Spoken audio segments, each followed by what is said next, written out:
नमस्कार दोस्तों, आइए आपका स्वागत करते हैं एक बार फिर से आपके अपने channel maths by Sachin Yadav में। जैसे कि अभी तक आप लोग देख रहे थे कि हम लोग एसएससी जीडी के मैथ्स के प्रीवियस ईयर सेट्स पे काम कर रहे थे और लगभग 21 सेट्स पे हमने एसएससी जीडी के काम किया और बहुत सारे अच्छे अच्छे क्वेश्चंस किए और जो बच्चे उसके एग्जाम देने जा रहे हैं बहुत सारी हेल्प मिल रही है उनसे।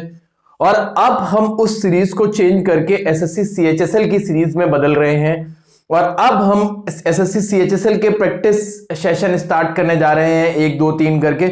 लेकिन एसएससी सीएचएसएल के प्रैक्टिस सेशन में जो हम करने वाले हैं वो एसएससी सीजीएल के प्रीवियस ईयर्स के बारे में काम करने जा रहे हैं, जो अभी हाल में ही 2022 में एसएससी सीजीएल ने प्री में क्वेश्चंस कराए मैथ्स के। हम उन क्वेश्चंस को एक एक करके लगभग 40 सेट्स हैं और हम उनको पूरा करेंगे सीएचएसएल के एग्जाम्स तक।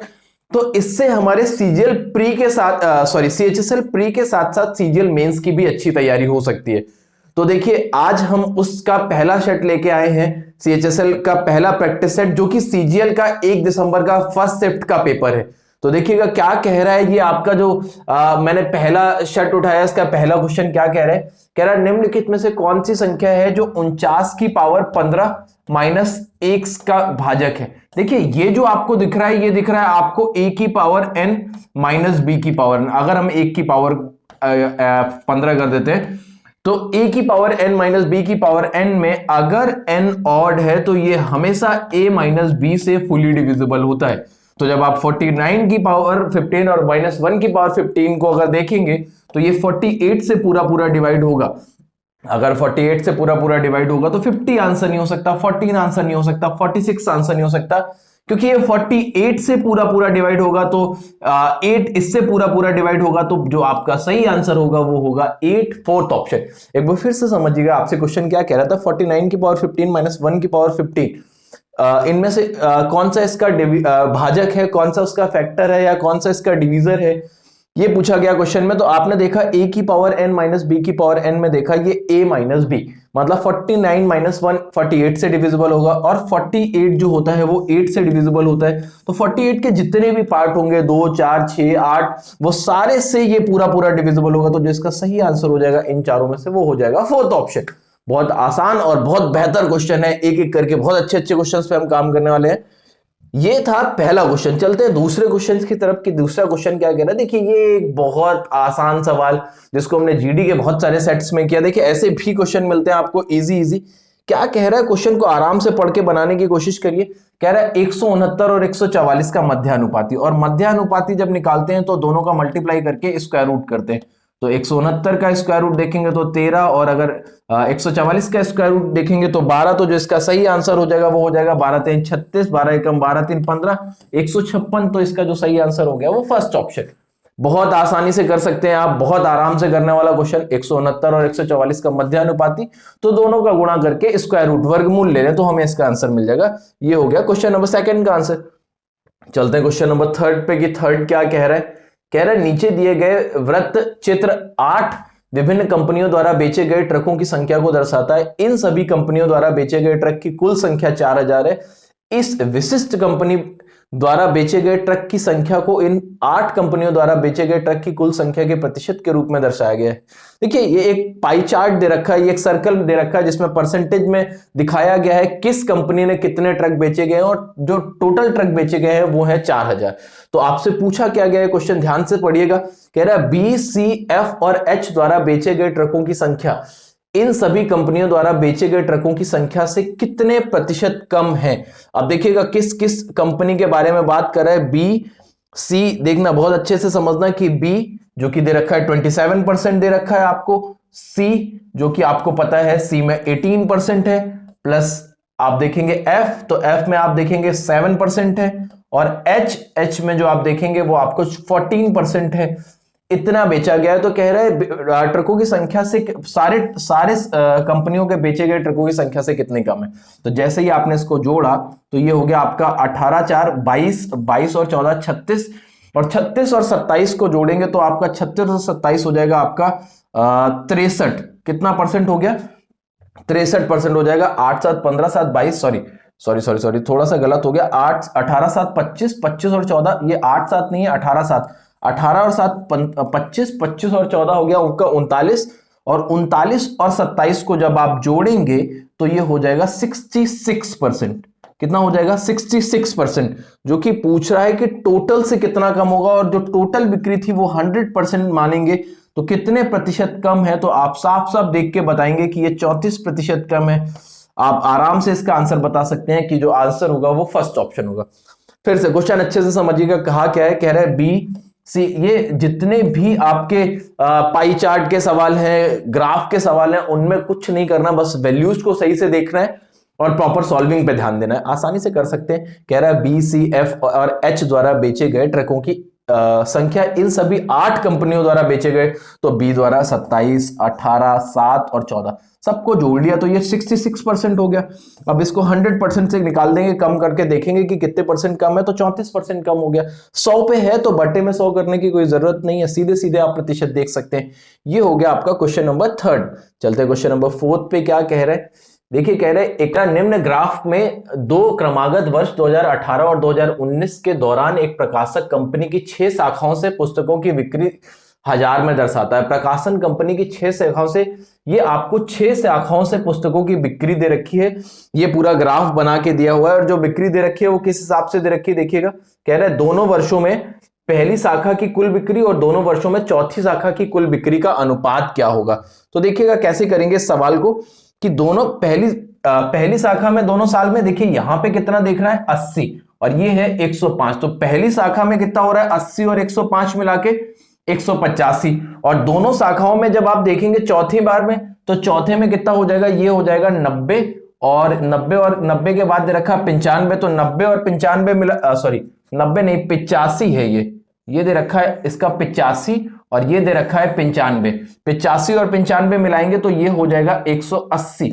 तो जो इसका रेशियो हो जाएगा वो हो जाएगा आपका 5 से काटेंगे तो 5 5 15 बचा 3, 5 7 35 और ये हो जाएगा 36। तो जो इसका सही आंसर होगा वो 37:36, जो कि कोई ऑप्शन नहीं दे रखा है, क्योंकि एक्चुअल ये क्वेश्चन ना सीजीएल वालों ने ही गलत टाइप किया है।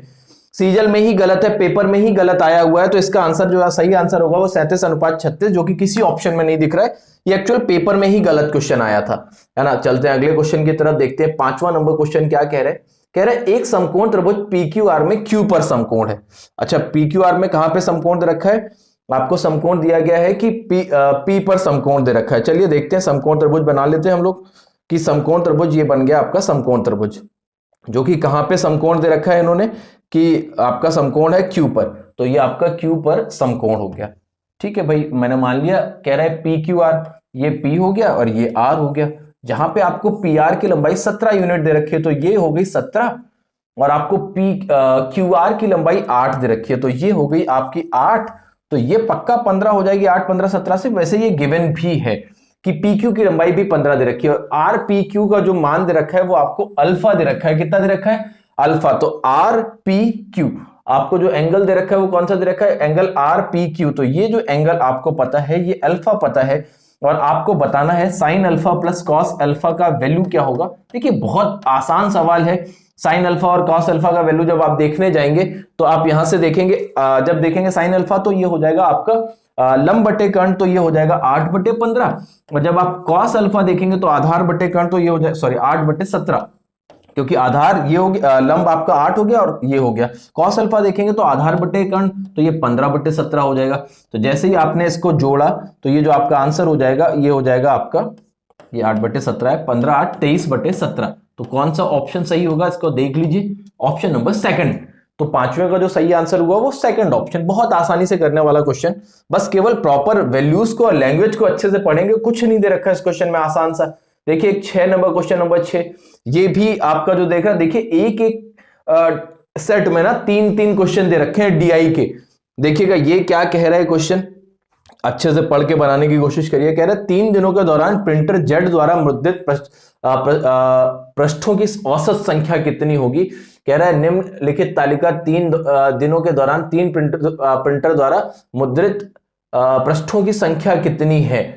तो कह रहा है जेड, तो जेड में अगर हम तीनों दिनों को देखेंगे तो ये यहां से 8 और ये हो जाएगा 6 1 6 2 8 2 2 4 1 5। ये 3 दिन की बात कर रहा है तो 3 से डिवाइड करेंगे तो 19 3 57 बचा 1 196। तो जो इसका सही आंसर हो जाएगा वो सेकंड ऑप्शन। हमको 3 दिन के दौरान प्रिंटर जेट द्वारा मुद्रित पृष्ठों की औसत संख्या बतानी थी। ये तीनों दिनों के आपको पता है, तीनों को उठा के जोड़ के 3 से डिवाइड कर दीजिए, एवरेज आ गया। बहुत आसान सवाल। ये हो गया आपका क्वेश्चन नंबर 6। चलते हैं क्वेश्चन नंबर 7 पे। 7 क्या कह रहा है देखिएगा। कह रहा है रिया 30% की छूट या 25 और 5% की क्रमिक छूटों के बीच निर्णय नहीं ले पा रही है। दोनों को 3840 रुपए की खरीदारी पर दिया जा रहा था। दोनों छूटों में क्या अंतर है? देखिए क्या रहा है कि बहुत बढ़िया सवाल है। कह रहा दोनों के 3840 की खरीदारी पर दिया जा रहा था, मतलब दोनों का जो एमआरपी है वो 3840 उन्होंने फिक्स कर रखा है, और एक डिस्काउंट है 30% का और दूसरा डिस्काउंट जो है वो है 25% और 5% का, मतलब दो सक्सेसिव डिस्काउंट है ये इस तरीके से। अब कह रहा है कि दोनों की छूट में अंतर क्या होगा। ऐसे सवालों को करने के लिए थोड़ा सा दिमाग लगाइए। ये जो 25 और 5% का छूट है इसको आप लिख सकते हैं 30% और माइनस 25 पंचे 125 पर 1.25%। ये अगर आप देखेंगे तो इस तरीके से, क्यों ये एक्चुअल होता क्या है, दो डिस्काउंट है तो -D1 -D2 और plus D1 into D2 upon 100 ये होता है ओवरऑल डिस्काउंट का परसेंटेज। अगर देखेंगे दो डिस्काउंट पे तो आप अगर यहां पे देखेंगे तो माइनस माइनस वाले जुड़ जाएंगे 30% और ये कहता हो जाएगा आपका 1.2। तो अगर आप इन दोनों में देखेंगे तो 1.25% का अंतर दिख रहा है और 1.25% का आप अंतर निकाल लीजिए 3840 पे। 3840 पे जब आप 1.25% को देखेंगे तो 1.25 का मतलब हो गया 1 सही 1/4, तो मतलब 5/400। आप आराम से हल करिए। ये 5 से 5 खत्म, 5 अट्ठे 40, 8 से काटेंगे 8 चौको 32, बचा 6, 8 अट्ठे 64, तो 48 रुपए का अंतर आया। अगर आपको ऐसा ऑप्शन कोई देखने को मिल रहा है तो सेकंड ऑप्शन। फिर से समझिएगा 3840 रुपए ये एमआरपी पता था। एमआरपी पता था, उस पर एक डिस्काउंट था 30% का और दूसरा डिस्काउंट था 25% और 5% का, जो कि ओवरऑल डिस्काउंट बन रहा है। देखा जाए तो 30 में से 1.25 घटाएंगे तो ओवरऑल डिस्काउंट बनेगा आपका 38.75% का। खैर इससे हमें 28.75% का, इससे हमें कोई लेना देना नहीं है। लेकिन इन दोनों का जो अंतर है वो 1.25% का है। हमें अंतर ही बताना है कि इन दोनों छूटों का अंतर कितना है। तो हम सीधे सीधे 3840 का 1.25% निकाल के ना देख लें तो वो कितना आ रहा है 48 रुपए। कुछ करने की जरूरत नहीं है, सिर्फ इनका अगर टोटल सेम है तो 25 पंचे 125, 1.25% निकाल के आप दे दीजिए 3840 का, वही आंसर हो जाएगा। आराम से कर सकते हैं, कुछ नहीं करना, जो मैं आपको बता रहा हूं वो फॉलो करना है अच्छे से समझ के। कुछ नहीं है, बहुत सरल सवाल है कि 15 से 20 सेकंड के अंदर किया जा रहा है। ये क्वेश्चन नंबर 7 हो गया। क्वेश्चन नंबर 8 पे चलते हैं। देखिए ये एक और सवाल कह रहा है एक आयत की लंबाई और चौड़ाई में क्रमशः 8% और 5% की वृद्धि की जाती है तो क्षेत्रफल पे कितना क्या प्रभाव पड़ेगा। देखिए नेट चेंज का क्वेश्चन है, नेट चेंज से करना चाहते हैं, सक्सेसिव से करना चाहते हैं। 8% और 5% की वृद्धि, ये 8% की वृद्धि और 5%, तो ओवरऑल वृद्धि कितनी हो जाएगी +8 +5 और +8 पंचे 40/100। अगर देखेंगे तो 0.4, तो टोटल जोड़ेंगे तो 13.4% की वृद्धि हो जाएगी। 13.4%। कोई ऑप्शन दिख रहा है? देखिए फोर्थ ऑप्शन। नेट चेंज से बहुत आसानी से कर सकते हैं, एक इजी सा क्वेश्चन, आराम से करने वाला। अगर आप देखेंगे तो बहुत आराम से बनेगा। चलते हैं क्वेश्चन नंबर 9 पे देखते हैं। देखिए एक बढ़िया सवाल जो आपको दे रखा है टाइम एंड वर्क से रिलेटेड। टाइम एंड वर्क से दे रखा है, क्या कह रहा है? कह रहा है पी और क्यू एक परियोजना को क्रमशः 15 और 10 दिन में पूरा कर सकते हैं। उन्होंने 7 काम करना शुरू किया लेकिन 2 दिन बाद क्यू को छोड़ना पड़ा और पी ने अकेले शेष काम पूरा किया, तो पूरा काम कितने दिन में? देखिए बहुत आसान सवाल। पी कितने दिन में कर रहा है? 15 दिन में। और क्यू कितने दिन में कर रहा है? 10 दिन में। तो एलसीएम कितना आ गया? 30। 15 दूनी 30 और 10 यही 30। ये हो गया आपका पी और क्यू वाली बात। कह रहा है उन्होंने एक साथ काम करना शुरू किया, 2 दिन बाद क्यू ने छोड़ना पड़ा, तो एक दिन में दोनों कर रहे हैं 5 काम, तो 2 दिन में कितना काम हो गया? 10। और अब बचा कितना काम? 20। अब 20 काम बचा है तो अब काम छोड़ के कौन चला गया? काम छोड़ के चला गया आपका 2 दिन बाद क्यू छोड़ के चला गया, तो पी अकेले शेष काम करता है। तो पी अकेले शेष काम बटे 2 के हिसाब से करेगा 10 दिन में। अकेले शेष काम करेगा 10 दिन में और शुरुआत के 2 दिन काम हो ही चुका है। तो अब आपसे पूछा क्या गया है ये देखना है कि पूरा काम कितने दिन में समाप्त हुआ? 2 दिन ये और 10 दिन ये, तो पूरा काम समाप्त हुआ 12 दिन में। अगर ये पूछता कि शेष काम कितने दिन में समाप्त हुआ तो आंसर कितना लगाते हैं? 10 दिन। लेकिन उसने पूछा है पूरा काम कितने दिन में हुआ, तो 2 और 10 मिला के टोटल दिन जो लगेंगे वो कितने लगेंगे बेटा? 12। आसानी से करने वाला ये एक और क्वेश्चन नंबर 9। चलते क्वेश्चन नंबर 10 पे देखते हैं क्या कह रहा है। कह रहा है एक बेईमान दुकानदार कह रहा है कि क्रय मूल्य पर 12.5% की हानि पर माल बेचता है लेकिन 36 ग्राम के बजाय 28 ग्राम का वजन का उपयोग करता है। देखिए ये बहुत अच्छा क्वेश्चन है।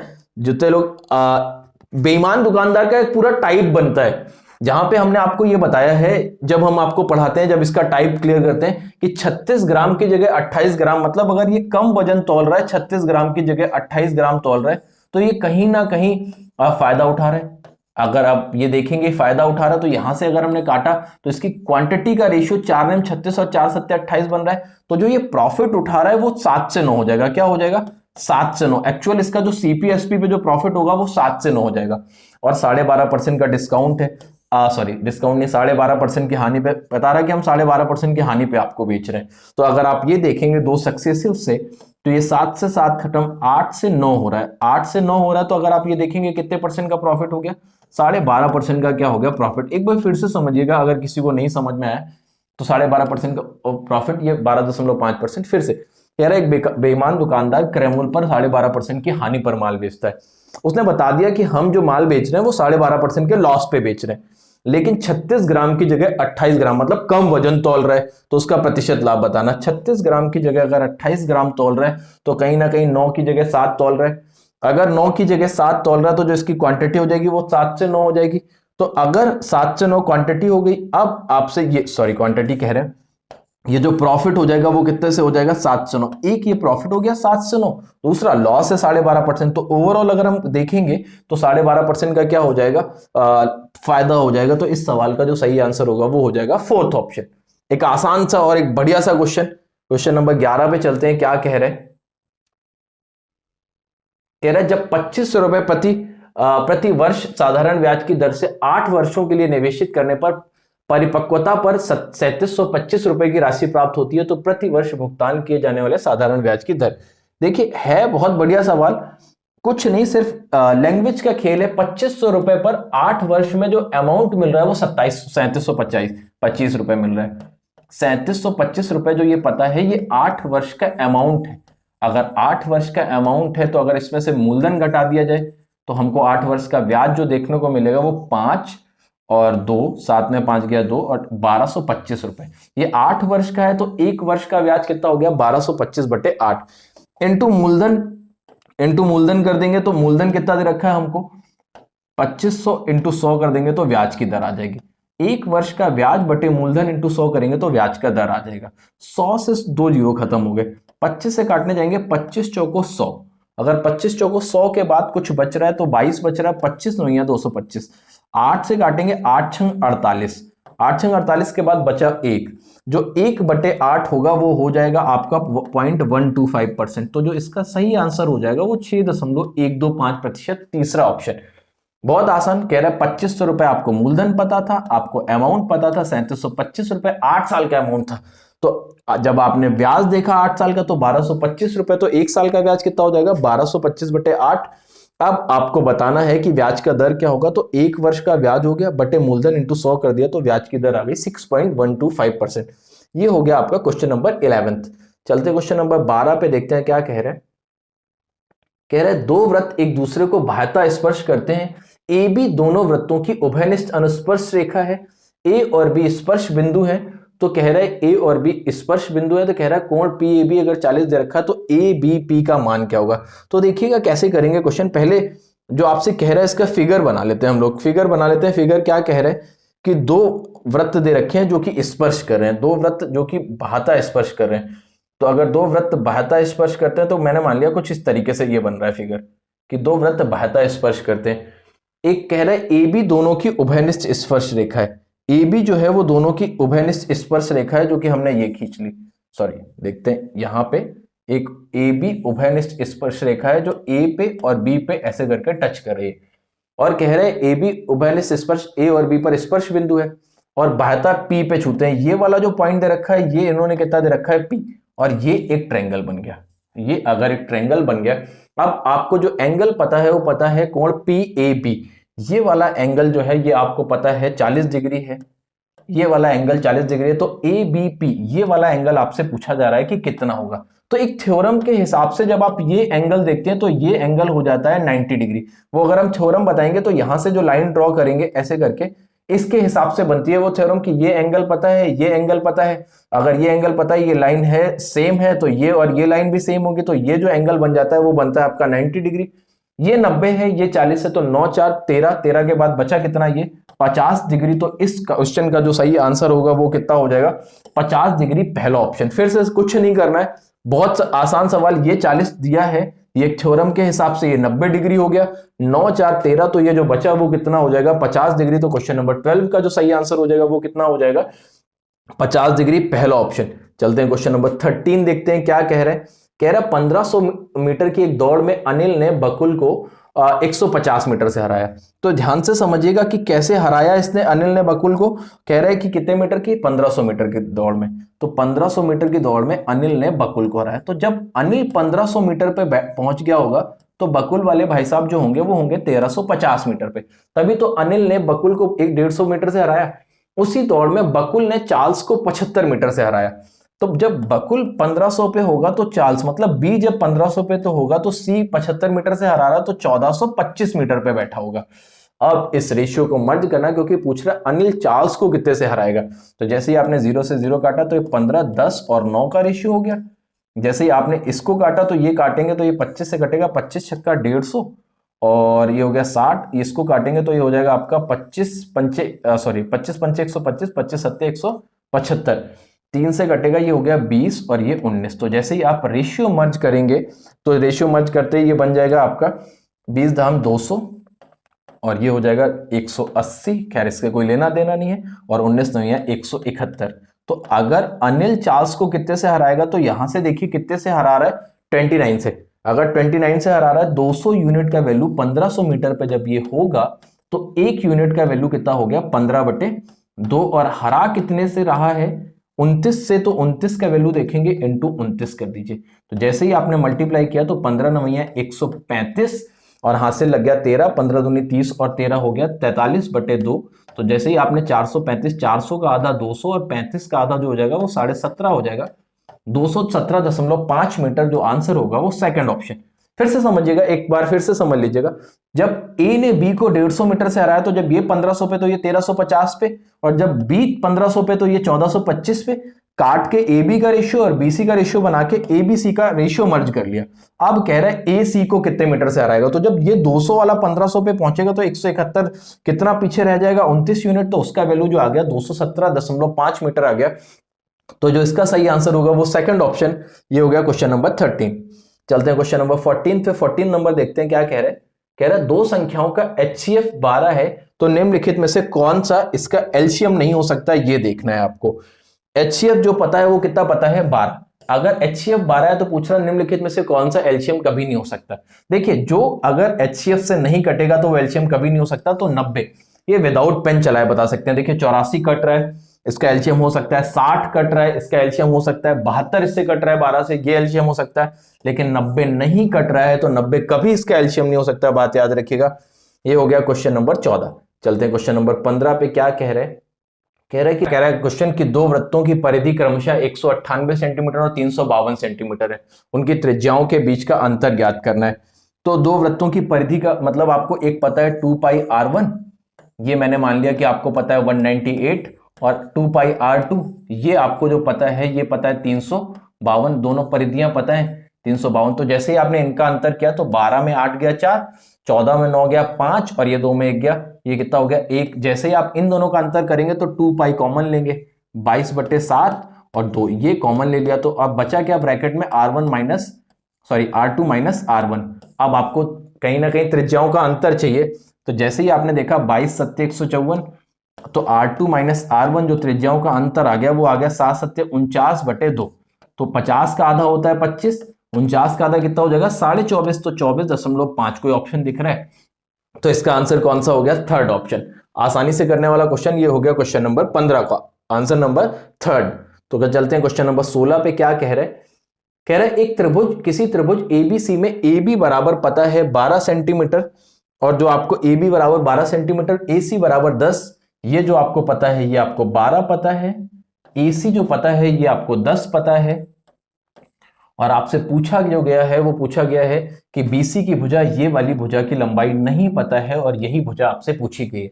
तो देखिए, जब आपको एक एंगल और दो साइड पता हो तो ऐसे में आप हमेशा जो रूल लगाते हैं वो कॉस रूल लगाते हैं। तो cos 60 बराबर लगा दीजिए, cos 60 बराबर जो लगेगा वो लगेगा दोनों साइड्स का, इसका 12 का स्क्वायर प्लस 10 का स्क्वायर 144 माइनस ये हो जाएगा, इसको मान लेते हैं थोड़ी देर के लिए एक्स स्क्वायर बटे 2, आप ये करेंगे 12 इंटू 10। एक्चुअली इसका फॉर्मूला क्या होता है वो हम बता देते हैं कि हमें cos a बराबर निकालना, तो cos a बराबर हो जाएगा b स्क्वायर प्लस सी स्क्वायर माइनस ए स्क्वायर अपॉन 2bc। तो देखिए b के सामने वाली भुजा b हो गई जिसकी वैल्यू 10 हो गई, c के सामने वाली भुजा c हो गई जिसकी वैल्यू 12 हो गई, a के सामने वाली भुजा a की वैल्यू हमको निकालनी है और वो सारी हमने उठा के रख दी।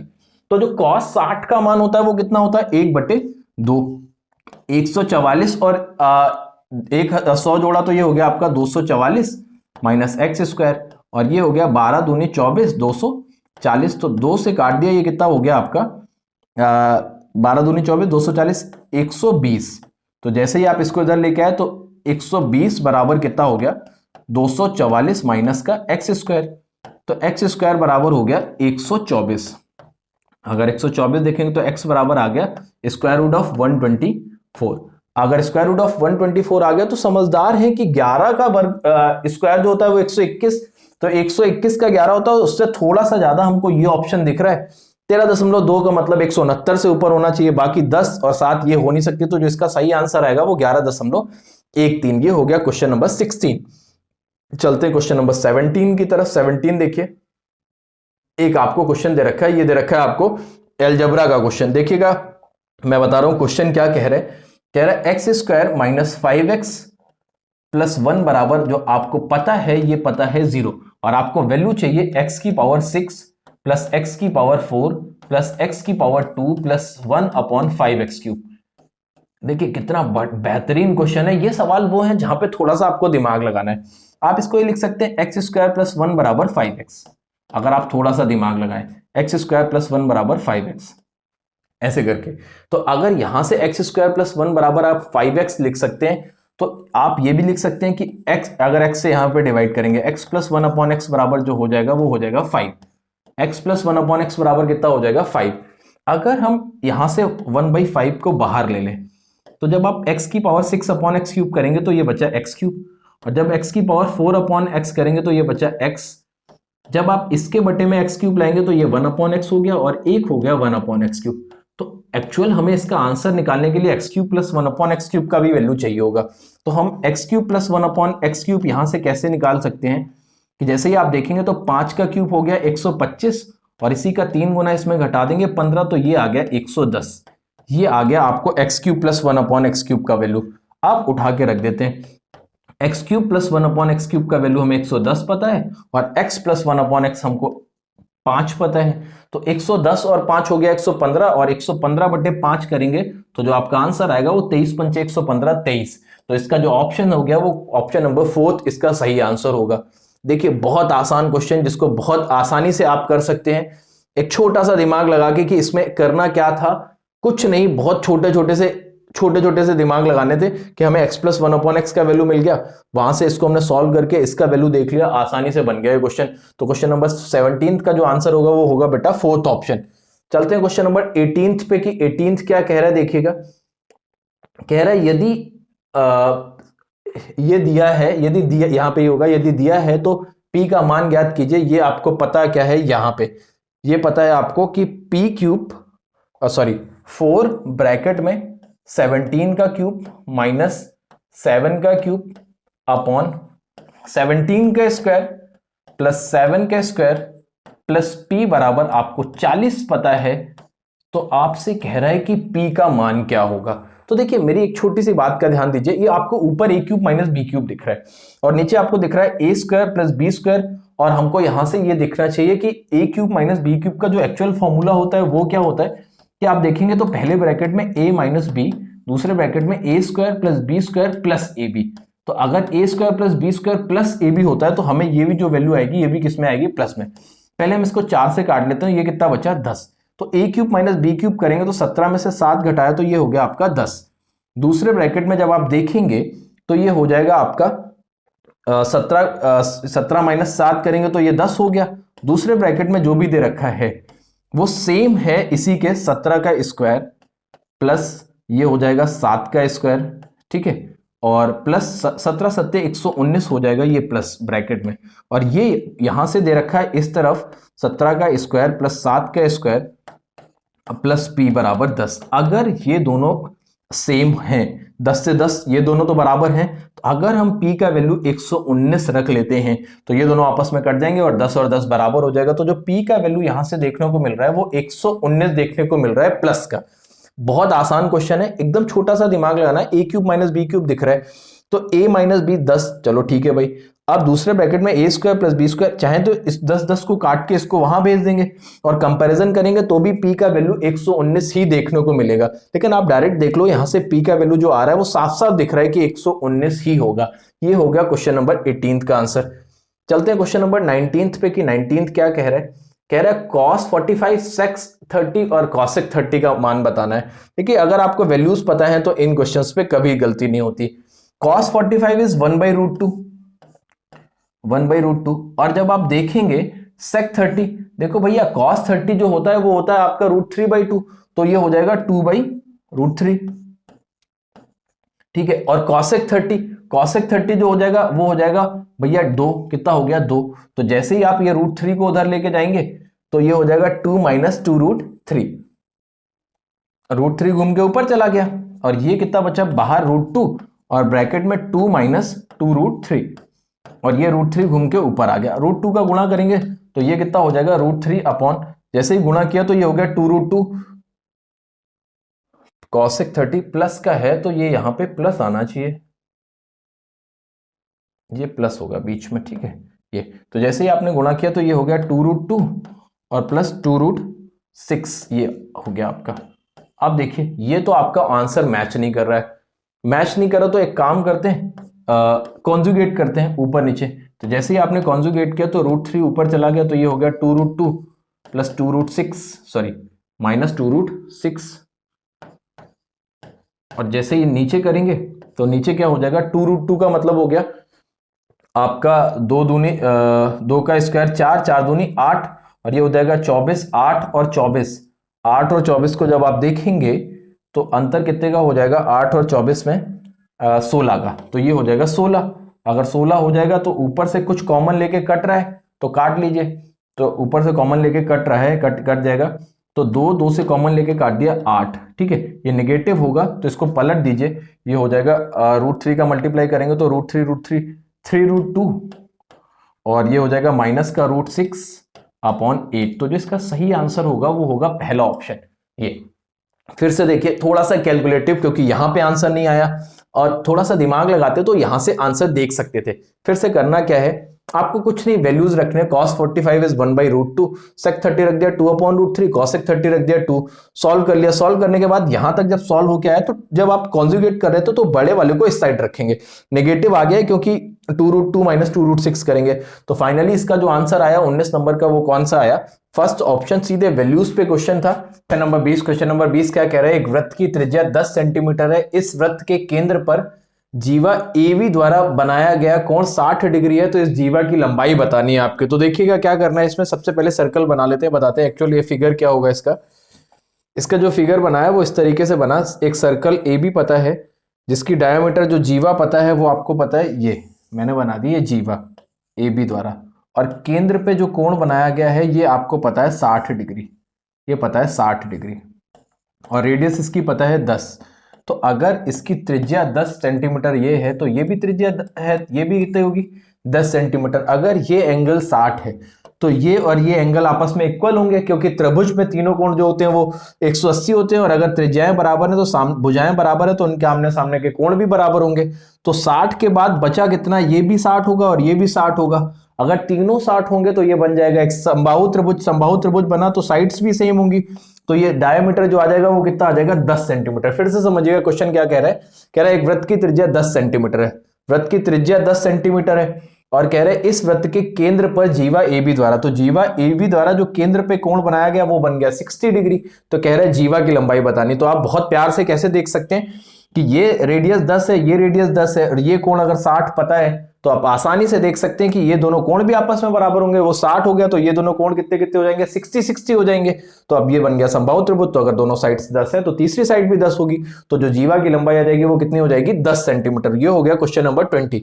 चलते हैं क्वेश्चन नंबर 21 पे। 21 क्या कह रहा है देखिएगा। देखिए एक ट्रिग्नोमेट्री का क्वेश्चन दे रखा है। देखिए इस क्वेश्चन को आप सॉल्विंग भी कर सकते हैं, और ऐसे क्वेश्चंस को करने का सबसे बढ़िया तरीका होता है कि वैल्यू पुटिंग से करिए। कि देखिए इसमें आपको कुछ नहीं पता, सीधे सीधे ये पता है tan square theta plus cot square theta minus sec square theta into cosec square theta. पूरा करेंगे वहां पर टाइम लगेगा। तो थीटा बराबर अगर हम थोड़ी देर के लिए 45 डिग्री रख देते हैं तो tan 45 हो गया 1 प्लस 1 माइनस, जैसे ही आप सेक 45 को देखेंगे तो सेक 45 का मान होता है √2। ठीक है भाई, √2 का स्क्वायर इंटू कॉसेक 45 भी √2, ये भी √2 का स्क्वायर। तो ये 2 दूनी कितना हो गया 4, तो 2 में से 4 2 माइनस 4 कर दिया तो जो इसका आंसर आ गया वो कितना आ गया -2। तो जो इसका सही आंसर हो गया वो -2। ये हो गया क्वेश्चन नंबर 21। चलते हैं क्वेश्चन नंबर 22 पे। आप चाहे तो पूरी सॉल्विंग कर सकते हैं साइन कॉस में चेंज करके, तब भी जो आपका आंसर आएगा वो -2 ही आएगा। बट आपको कम समय में और सही समय में अगर इस क्वेश्चन को करना है तो यही अप्रोच लीजिए इस क्वेश्चन को करने का। चलते हैं क्वेश्चन नंबर 22 पे। 22 क्या कह रहा है देखिएगा। कह रहा है नीचे दी गई तालिका में 5 फैक्ट्रियों द्वारा उत्पादन की गई चम्मचों की संख्या को दर्शाता है। तो 5 फैक्ट्रियां दी गई हैं जिसमें उत्पादन के आपकी जो दे रखे हैं वो चम्मच दे रखे हैं कि पी में 100 चम्मच, क्यू में 200, आर में 150, एस में 50 और टी में 250। आपसे कह रहे हैं पी द्वारा निर्मित चम्मच की संख्या का आर द्वारा निर्मित, तो पी में 100 है और आर में 150 है, तो ये रेशियो कितने का हो गया 2:3 का। ये आंसर कितना आ गया, बहुत आसान। पी में 100 है, आर में 150 है, तो रेशियो बनाएंगे तो कितने का बन गया 2:3। तो जो आंसर सही हो गया वो सेकंड ऑप्शन। आसान, बहुत आसान क्वेश्चन दे रखा था, कितने प्यार से आप कर सकते हैं ऐसे। देखिए चौथा क्वेश्चन है जो डीआई पे बेस्ड आया है, तो आप ये देखिए। लेकिन क्वेश्चंस पे ज्यादा कुछ है नहीं, या तो रेशियो में है या परसेंटेज में या एवरेज पे। इन 3 चीजों को अच्छे से डाटा अगर हम इनिशिएट करके करते हैं तो आसानी से क्वेश्चन बन जाता है। चलते क्वेश्चन नंबर 23 पे। देखिए ऐसा सवाल एक अभी हम थोड़ी देर पहले कर चुके हैं, उससे मिलता जुलता क्वेश्चन है। करना क्या है ध्यान से समझना, कुछ नहीं, ये सवाल सिर्फ कंपैरिजन पे बेस्ड है। अब आपको दे क्या रखा है कि 17 का क्यूब प्लस 7 का क्यूब अपॉन 17 का स्क्वायर प्लस 7 का स्क्वायर माइनस के। अब यहां से अगर हम दिमाग लगा लेते हैं, ये 24, तो ये ए क्यूब प्लस बी क्यूब है, तो पहले ब्रैकेट में ए प्लस बी हो गया, दूसरे ब्रैकेट में हो जाएगा ए स्क्वायर प्लस बी स्क्वायर और माइनस का ए बी, तो ये हो गया 119। और नीचे यही पता है आपको 17 के स्क्वायर प्लस 7 के स्क्वायर और माइनस के। अगर आप चाहें तो ये 24 से 24 ये खत्म हो जाएगा, इसको बराबर करेंगे और कंपैरिजन करेंगे तो के का वैल्यू जो देखने को मिलेगा वो आपको देखने को मिलेगा 119। वो 23 नंबर क्वेश्चन का सही आंसर हो गया। क्वेश्चन 23 का जो आंसर सही हुआ वो कौन सा हो गया 119। ये हो गया 23 नंबर। देखिए बेटा 24 नंबर पे आइए। एक बढ़िया क्वेश्चन दे रखा है कि 88, 63 और 42 सेंटीमीटर की भुजाओं वाले शीशे के आयताकार ठोस से 8.4 सेंटीमीटर के व्यास वाले कितने गोलाकार शॉट काटे जा सकते हैं। तो देखिए इस आयतन से इस आयतन की गोलाकार गेंदें बनानी है, तो ऐसे सवालों को करने के लिए हमेशा जिससे जिसको बनाना होता है उसके आयतन में से छोटे वाले के आयतन को डिवाइड करते हैं। तो शीशे से ये छोटे छोटे गोलियां बनानी है, तो शीशे का आयतन कितना हो जाएगा 88 इंटू 63 इंटू 42, ये हो गया आयतन। और जो बनाना है गोला बनाना है तो उसका आयतन हो जाएगा 4/3। पाई आर क्यूब करेंगे तो पाई का वैल्यू रख लीजिए 22/7 घूम के आपका ऊपर चला गया। ठीक है 22/7। आर क्यूब करेंगे, आर जो आपको दिख रहा है वो 8, क्योंकि ये दे रखा 8.4 सेंटीमीटर व्यास दे रखा है। अगर व्यास 8.4 है तो त्रिज्या हो जाएगी 4.2, तो ये 4.2 और 4.2 कर दिया। तो मेरे हिसाब से ये समझ में आ गया। अब इसको सॉल्व कर लेते हैं। तो जैसे ही आपने देखा 22 चौका 88 से 88 खत्म, 3 से काटा, ये हो गया आपका 1.4। अब आपने देखा 4.2 से ये हटा दिया, ये आ गया 10। और देखिए कैसे कटेगा, अभी यहां से 7 से काटेंगे तो 7 दूनी 14, ये हो गया 0.2 पॉइंट हटाया तो ये ऊपर चला गया, ये हो गया 2 से काट दिया, ये हो गया 50। आप देखेंगे यहां से दशमलव हटाएंगे, 1 जीरो और बढ़ा लीजिए और इसको काट लीजिए, 21 दूना 42 और 21 63। इसको 2 से काट दिया तो ये हो गया आपका 250 और 250 इंटू 3 करेंगे तो आगे आंसर 750। तो कितने बनेंगे?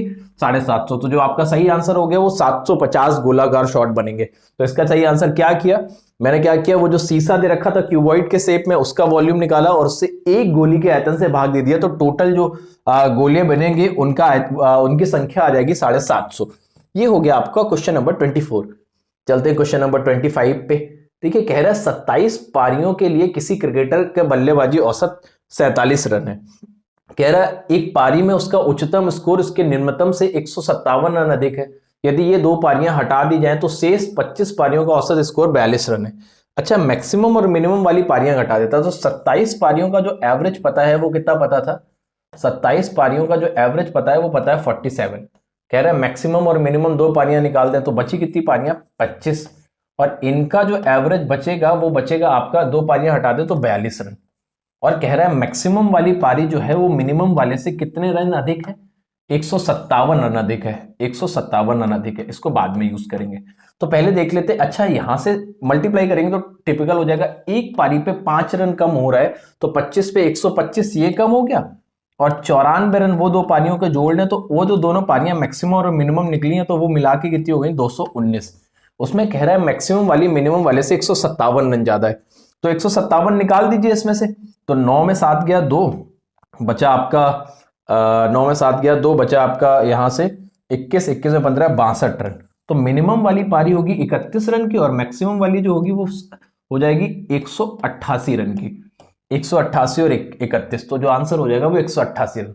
एक बार फिर से समझने की कोशिश करिएगा क्वेश्चन क्या रहा है कि 27 पारियों का औसत 47 था। अगर मैक्सिमम और मिनिमम मतलब सबसे अच्छी और सबसे खराब पारी को निकाल दें तो औसत कितना रह जाता है? 42। अच्छा, एक पारी पे जो औसत कम हो रहा है वो कम हो रहा है आपका 5 रन। तो 25 पारियों पे 125 रन ये वाले और दो पारियों पे 47 वो वाले, तो टोटल दोनों के जाने की वजह से तो पक्का उन दोनों पारियों में जो उन्होंने रन बनाए होंगे 219 रन।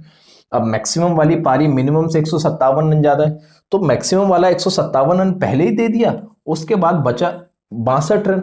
तो 62, 31, 31 दोनों ने बराबर बनाए होंगे, तो मिनिमम पारी में जो उसके रन थे वो 31 और मैक्सिमम में जो थे वो 188। तो अगर आपसे मैक्सिमम पारी के रन पूछे गए तो आंसर हो जाएगा आपका 188। उच्चतम स्कोर पूछा गया तो 188। ये इस क्वेश्चन का सही आंसर होगा। तो ये था आपका 25वां और आखिरी सवाल। ये थे आपके 1 दिसंबर 2022 में सबसे पहली शिफ्ट में आए हुए सीजीएल प्री के 25 क्वेश्चन। ऐसे ही क्वेश्चन सीएचएसएल में भी बनाए जाएंगे, तो इस वजह से ये जो पैटर्न मैंने स्टार्ट किया है, आप लोग एक एक करके सारे सेट्स को मेरे साथ करते चलिए।